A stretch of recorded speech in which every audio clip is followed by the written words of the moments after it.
네, 여러분 안녕하십니까. 11시 50분 청와대입니다. 방금 오프닝 화면에 저도 그걸 보느라고 잠깐 놓쳤는데 우리 문재인 대통령님 화면 보니까 너무 좋으신데요. 오늘 중국에 가셨는데 벌써 뵙고 싶습니다. 자, 오늘부터 3박 4일에 중국 국빈 방문을 위해서 잠시 전에 출국을 하셨고 또 지금 방금 도착하셨다는 소식이 지금 들어와 있고요. 저도 환송을 해드리기 위해서 서울공항에 다녀왔는데, 자, 우리 김선 행정관 오늘도 함께 하게 됐는데, 예, 고민정 부대변인하고 함께 할 때보다 불안하시죠? 아니, 괜찮습니다. 저 이제 안정감 있게 예. 저는 따라갈 테니까 대변인님이 알겠습니다. 잘 인도 좀 해주십시오. 오늘. 하여튼 그 일정 오늘 방송을 시작하기 전에 좀 하나, 오늘 제 옷이 좀 특이해 보이지 않습니까? 예, 뭔가 달라 보이고요. 대변인님 동복 맞추셨네요. 아, 그렇습니까? 예뻐요. 네. 우리 저 페이스북 친구 여러분, 저도 옷을 하나 오늘 겨울을 맞이해서 장만을 했습니다. 제가 늘 여름 양복을 입고 다니니까 우리 그 대변인실 가족들이 좀 제가 안 돼 보였는지 조금씩 의욕 돋게 하는 심정으로 옷을 하나 이렇게 마련해 주셔서 따뜻하게 겨울을 날 수 있게 되는데, 우리 대변인실 가족 여러분 참 감사드립니다. 대박. 여기서 또 대변인실 PR까지 하시고. 그리고 대단하십니다. 또 어떻습니까? 사랑의 열매. 뭔가 특이하죠? 사랑의 열매는 사랑의 열매인데 굉장히 특별해 보여요. 네, 잘 보이십니까? 통상적으로 좀 나오는 그 사랑의 열매와 달리 좀 전통 매듭을 방식으로 아주 수제로 만든 그런 사랑의 열매인데, 아마 굉장히 그 소외받고 힘든 곳에 계신 분들이 그런 어떤 마음들을 다 담아서 함께 나누는 마음을 올 겨울에 더 좀 널리 좀 나누었으면 좋겠다, 이런 뜻에서 아마 특별한 방식의 사랑의 열매를 청와대 대변인인 저에게 한 개를 전해온 것입니다. 어쨌든 이런 마음들이 여러분 올 겨울 다시 한번 나눔의 문화, 이런 마음들이 따뜻하게 온 국민이 함께 나눌 수 있는 그런 기회가 되었으면 좋겠다 하는 생각을 하면서 오늘 방송 정식으로 시작하겠습니다. 네, 자, 감사합니다. 중국 방문 일정에 대해서 우리 김선 행정관께서 소개해 주시겠습니까? 어려운 거를 맡기셨네요. 네, 오늘 첫날 일정 방금 중국 서우드 공항에 도착을 한 문재인 대통령이고요. 제중 한국인 간담회가 있습니다. 동포 간담회죠. 그리고 한중 비즈니스 라운드 테이블, 그리고 비즈니스 포럼 일정으로 첫날을 마무리하게 될 겁니다. 내일이 아주 중요한 핵심 일정들이 많아요. 공식 국빈 환영식과 정상회담, MOU 체결식, 국빈 만찬 등이 있고요. 또 한국 문화 교류의 밤이 벌어질 예정입니다. 3일째 날에도 특별한 일정이 있는데요. 북경대학에서 북경대 학생들을 만날 예정입니다. 그래서 특별한 이렇게 직접 시민들을 만나는 일정이 진행이 될 거고요. 문화 유적지를 방문하고요. 리커창, 장더장 등 그 중국의 핵심 인사들과도 만나게 됩니다. 4일 마지막 날에는 충칭으로 이동을 합니다. 그래서 임시정부 유적지를 돌아보고요. 현대자동차 공장까지 방문하고 나면 3박 4일의 빡빡한 일정이 끝나게 됩니다. 예, 잘 정리해 주셨습니다. 어쨌든 이번 그 중국 방문을 통해서 그동안 소원해졌던 중국과의 관계가 잘 풀리고 정상화되고, 그리고 그 신뢰를 회복함으로써 향후 새로운 25년간의 그런 발전의 계기가 되기를 국민 여러분과 함께 기대해 보겠습니다.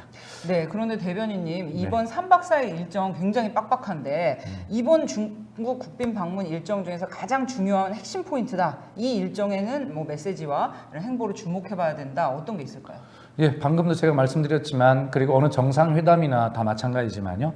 어쨌든 양 정상 간의 그 단독 정상회담, 그리고 이어지는 확대 정상회담, 여기에서 단독 정상회담에는 양국 간 관계의 큰 틀을 하나 합의를 하게 되는 것이고요. 네.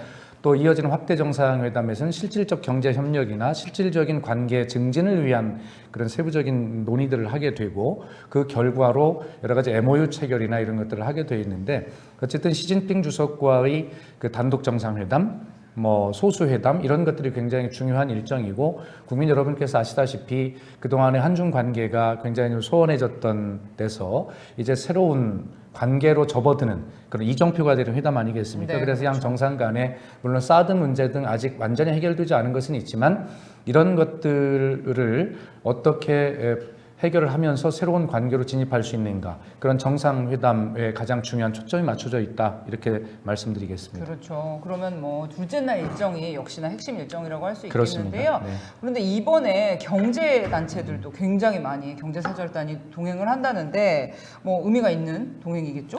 예, 뭐 어느 정상회담이나 대개 기업인들이 대개 동행을 하고, 그래서 양국 기업인들 간의 교류와 또 여러 가지 이런 것들을 계약들을 통해서 양국 경제 발전을 도모하는 계기가 정상회담 아니겠습니까? 이번에는 약 그 260명 정도의 260여 개사의 아주 대규모 역대급입니다. 최대 규모의 네네. 경제인들, 기업인들이 동행을 했고요.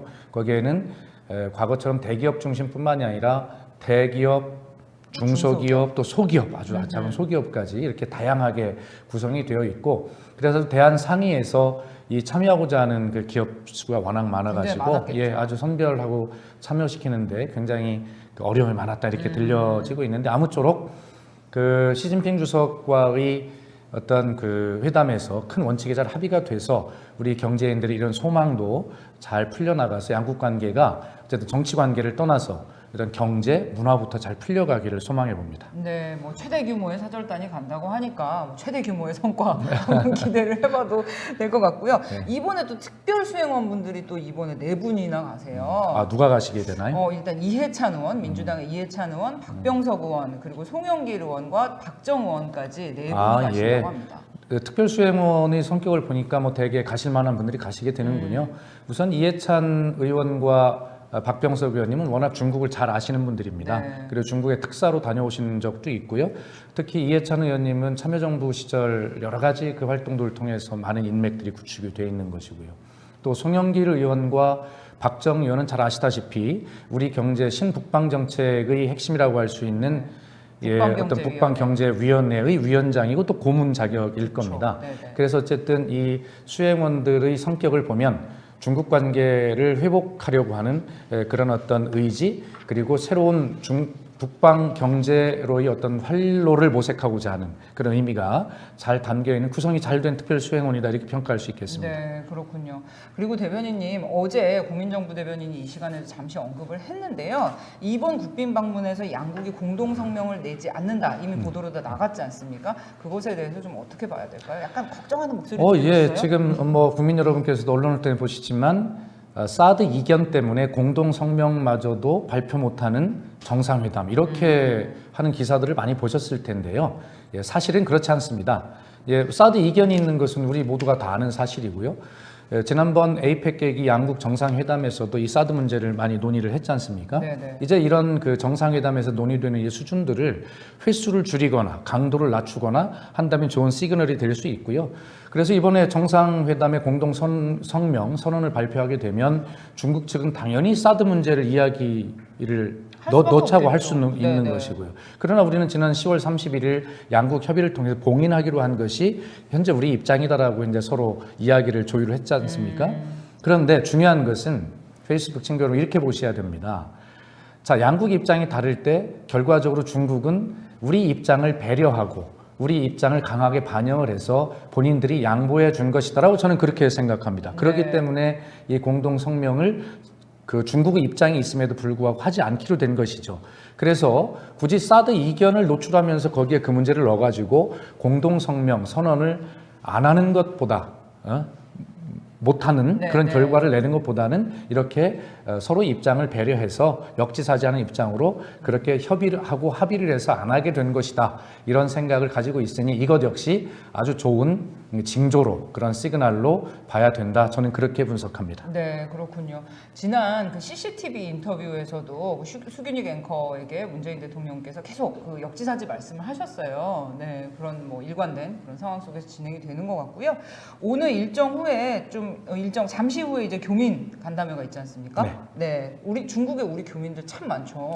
예, 그렇습니다. 역사적으로 워낙 가까운 그런 이웃으로 살아왔기 때문에 굉장히 많은 그 뿌리가 있는 것이고, 그렇기 때문에 우리의 중국 외교 관계가 더 중요한 그런 것들이 된 것이죠. 네네. 어쨌든 제가 문재인 대통령님을 대변인으로서 그 수행을 하고 외국 방문을 가다 보면 그 빡빡한 일정 중에 대통령께서 가장 얼굴이 환해지고 밝아지고 힘이 나는 것은 바로 우리 동포들을 만났을 때입니다. 아주 국내에 어떤 많이 환호해 주시는 그런 어떤 우리 국내 국민들이 어떤 환호와 열기 이런 것들이 뭐 그보다 더한 것처럼 느껴지고요. 지금 아, 아까 사진 나오나요? 보셨죠? 네네네. 그래서 우리 동포들을 만나면 먼 외국 땅에서 그렇게 대한민국 국민의 자부심을 가지고 열심히 살아가는 그런 동포들을 격려하고 위로하고 희망을 주는 그런 의미도 있지만 거꾸로 우리 대통령도 해외 동포들로부터 힘을 얻고 계시다. 그것이 그렇죠. 다른 어떤 정상회담이나 이런 것들을 잘 풀어내기 위한 원동력이 되는 것 같다. 저는 그렇게 느꼈습니다. 맞습니다. 뭐 저도 따라가 보면 정말 많은 분들이 환호해 주시고 응원해 주시고 그런데 그런 것들이 이제 서울에서 한국에서 느꼈을 때하고 약간 다른 좀 특별함이 있어요. 애틋함이 있잖아요. 그렇습니다. 네, 그래서 잠시 후에 이제 순방 첫날 동포들 만나는 자리로 시작을 할 텐데요.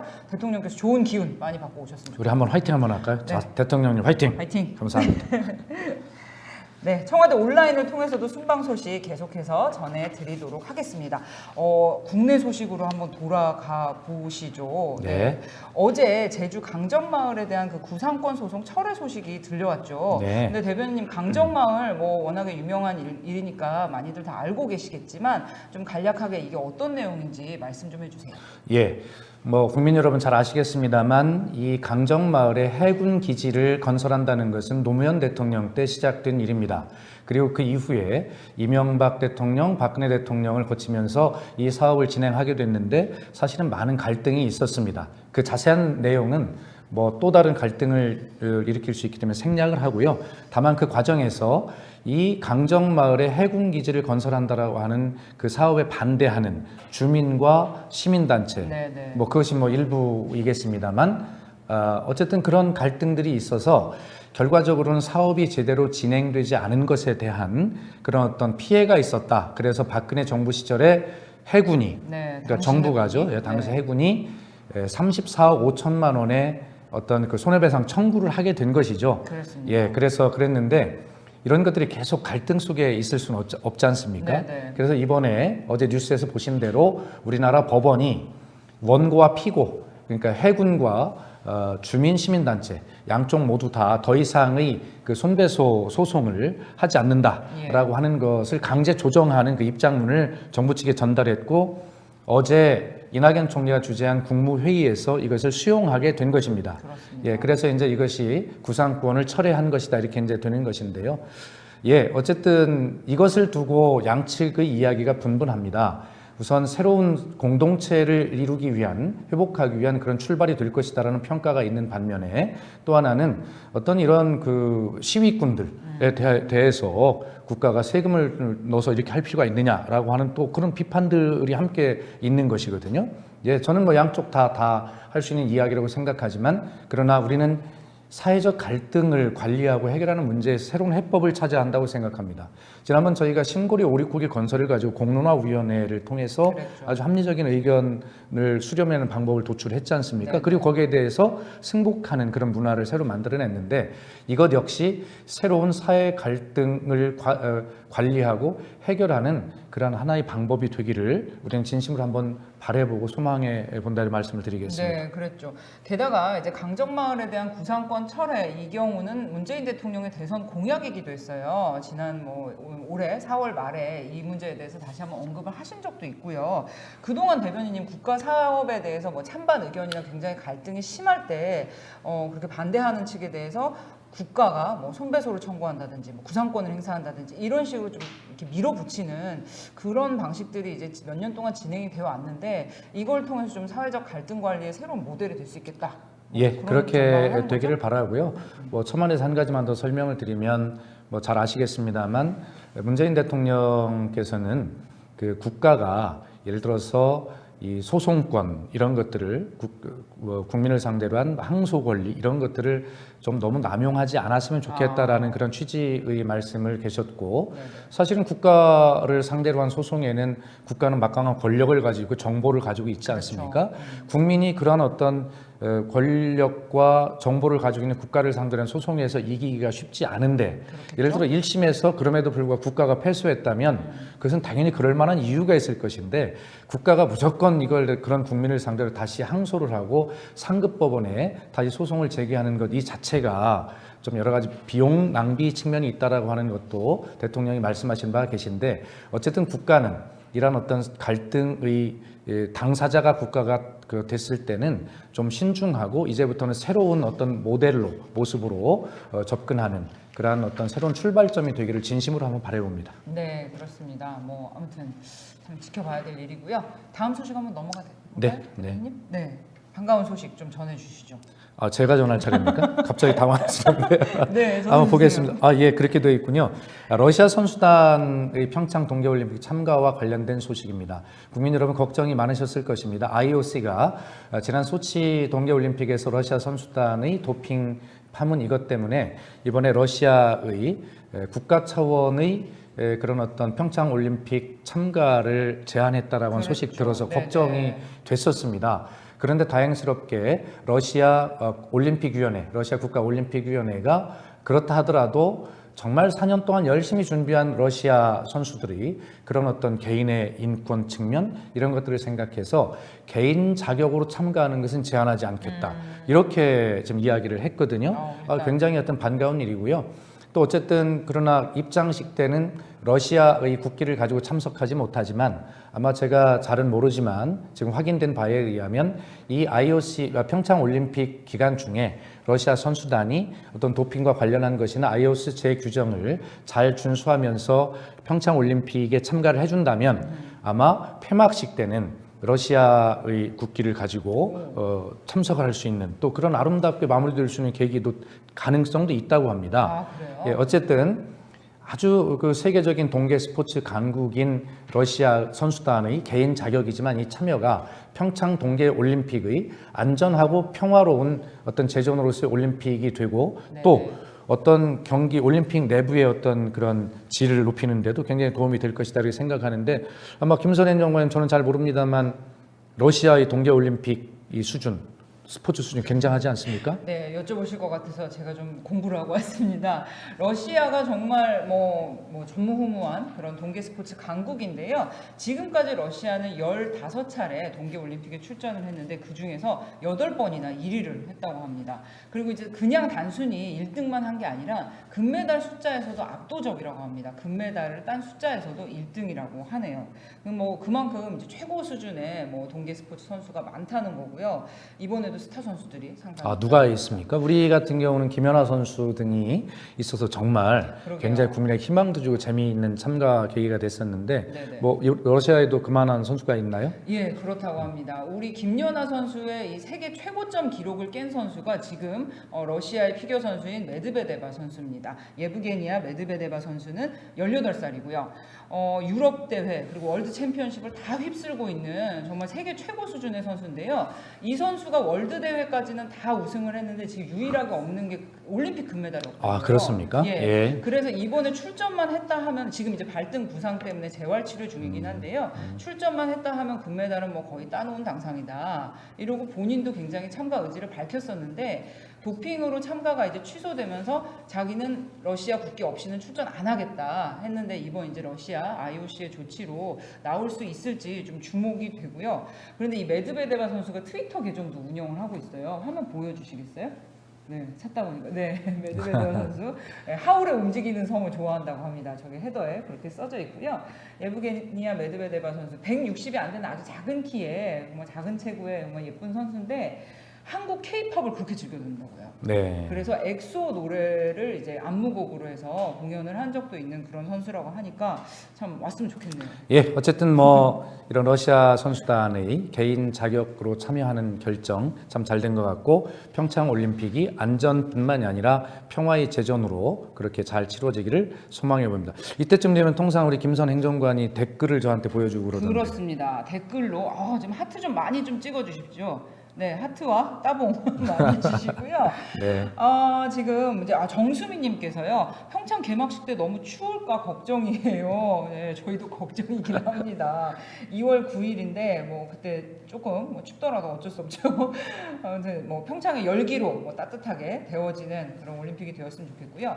윤재은님께서 평화 올림픽 북한도 같이 했으면 좋겠습니다. 예, 그렇습니다. 네. 지금 뭐 IOC를 중심으로 해서 여러 국제사회가 함께 노력하고 있는데 했는데 북한이 바로 이 평창 올림픽에 참석하는 것, 참가하는 자체가 평화와 안전의 올림픽을 담보하는 것인데 아마 윤재현님께서 그런 좋은 의견 주신 것 같습니다. 네, 그리고 SJ 킴님께서요. 박수현 대변인님 혹시 아나운서 출신이세요? 너무 잘하신다. 아, 제가요? 혹시 저를 잘 아는 분이 아닐까 모르겠습니다. 그럴 리가요. 그리고 뭐 박종희님께서 대한민국 문재인 정부 화이팅. 그리고 김영랑님께서 전문 앵커 같으십니다. 예, 박수현 대변인님의 응원 메시지 많고, 오 갑자기 하트가 아, 그렇습니까? 폭발하고 있습니다. 오늘도 제가 윤영찬 수석님께 한 말씀 안 드릴 수가 없습니다. 이번에 중국 방문은 대변인인 제가 가는 차례인데 왜 저를 억압하고 자기가 직접 가셨는지 그러니까 지난번에 잘 동남아 모르겠습니다. 3개국도 본인이 갔다 그렇죠? 오셨는데 이번에 네. 또 가시네요.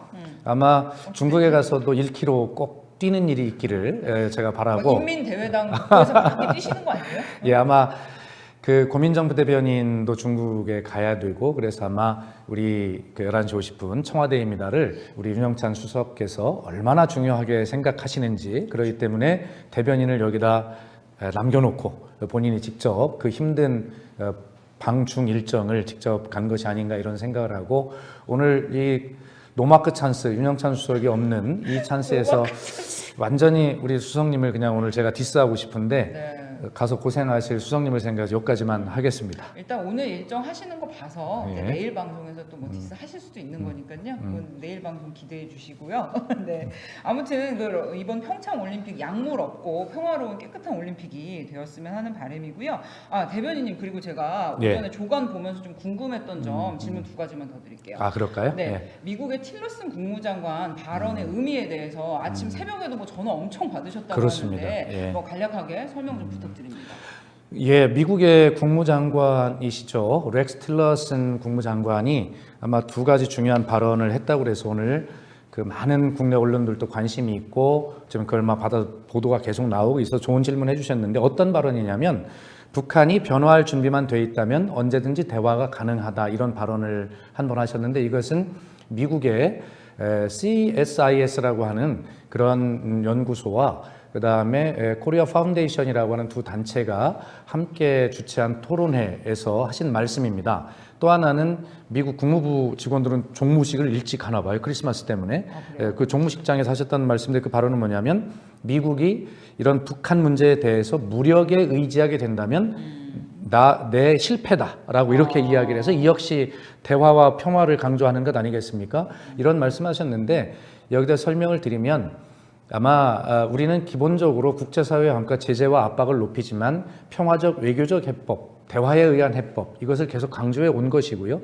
그런 기조를 가지고 계속 노력하고 있다라고 하는 것을 다시 한번 강조하신 이런 말씀이다 이렇게 보면 되겠고 그러나 조금 더 좋은 신호로 우리가 볼 수 있는 것은 이것은 공식 입장이 될 수는 없습니다만 그 유엔 펠트맨 사무차장이 북한을 다녀오지 않았습니까? 근데 북한도 사무차장의 방북을 허용한 것이란 말입니다. 그리고 방북 이후에 북한에서 낸 성명을 보면 역시 또 긍정적으로 읽힐 수 있는 요소의 발언들이 있는데 이런 펠트맨 유엔 사무차장의 방북 결과 이런 것들을 면밀하게 국제사회가 공유하고 분석하고 평가한 이후에 바로 어떠한 흐름들이 바뀌고 있는지를 그런 차원에서 틸러슨 장관의 발언도 다시 한번 들여다볼 필요가 있다. 그러나 오늘까지는 너무 저희가 어쨌든 뭐 기대를 크게 한다거나 뭐 이렇게 할 필요는 없고 기존에 우리가 해왔던 그런 평화적 외교적 해법의 강조 이런 것들 기조가 계속 이어지고 있고 또 한국과 미국 간에는 여전히 이런 문제에 대한 공조를 긴밀히 하고 있다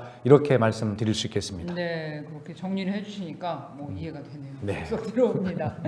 네, 그리고 대변인님 네. 근로기준법 개정안 이제 노동시간 문제에 관해서 우리 정부가 계속 메시지를 내고 있었는데 이 개정안에 대해서 당정청 협의가 있었잖아요. 네. 예, 이 내용도 좀 말씀해 예, 오늘 한 신문이 이거에 대해서 굉장히 중요하게 보도를 해서 또 굉장히 중요한 문제고요. 국민의 삶에 영향을 굉장히 미치고 또 문재인 대통령의 국정 과제 중에 굉장히 중요한 요소입니다. 그래서 장하성 정책실장께서 이것을 뭐 수용한다라는 취지의 발언을 했다. 이렇게 보도가 되어 있는데 사실과는 다르고요. 장하성 실장의 답변의 취지는 그겁니다. 이 문제는 기본적으로 청와대가 개입할 문제가 아니다라는 말씀을 드립니다. 근로시간 단축을 위해서는 근로기준법을 개정해야 되는데 법 개정은 분명하게 입법사항이기 때문에 국회 소관사항이고요. 청와대는 여기에 대해서 어떤 방침이나 기준을 가지고 있다기보다 국회가 여야 간에 잘 협치를 통해서 의견을 좁히고 노력을 해서 그렇게 입법을 해주시면 여기에 잘 따르겠다라고 하는 그런 취지로 장하성 실장도 답변을 한 것이다라고 하는 현재까지 입장을, 그리고 청와대의 입장을 분명하게 설명을 드립니다. 네, 역시 뭐 삼권 분립이죠. 입법 사항에 대해서는 국회의 의사결정 과정을 존중한다. 뭐 이 정도로 알아주시면 좋을 것 같습니다. 네, 대변인님하고 함께하니까 또 시간이 새로운 의미로 굉장히 빨리 지나가는 것 그렇습니까? 같아요. 예. 네. 예, 어쨌든 우리 페이스북 친구 여러분, 국민 여러분, 늘 점심시간을 앞두고 진행되는 11시 50분 청와대입니다. 저는 이 방송을 진행하면서 새로운 이름을 한번 붙여보고 싶습니다. 우리 국민 에피타이저 아니냐, 바로 이것이. 우리 점심시간을 앞두고 우리 국민 여러분께서 이 11시 50분 청와대입니다 함께 하시고 나면 우리 점심을 더욱 맛있고 행복하게 그렇게 드실 수 있는 것이 아닌가. 또 11시 50분입니다도 그렇게 국민 여러분께 에피타이저가 될 수 있도록 그렇게 더욱 노력해야 되겠다, 이런 생각을 갖게 됩니다.